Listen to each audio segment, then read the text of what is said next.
Assalamualaikum warahmatullahi wabarakatuh. Nich Tich English B1, page number 26. Days of the week. Write what comes before and after.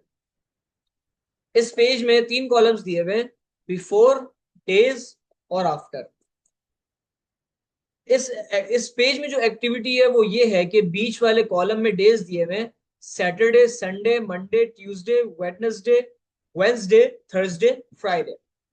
अब हमने before after में बताना है कि जैसे यहाँ सैटरडे है तो सैटरडे से पहले कौन सा दिन आता है और सैटरडे के बाद कौन सा दिन आता है। जैसे सैटरडे से पहले आता है फ्राइडे और सैटरडे के बाद आता है संडे। ऐसे ही संडे से पहले आता है सैटरडे और संडे के बाद आता है मंडे। मंडे से पहले आता है संडे और मंडे के बाद आता है ट्यूसडे।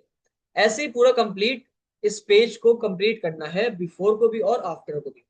आइए देखिए, Saturday, Sunday, Monday, Tuesday, Wednesday, Thursday, Friday. Saturday, Sunday, Monday, Tuesday, Wednesday, Thursday, Friday. उम्मीद है आप लोगों को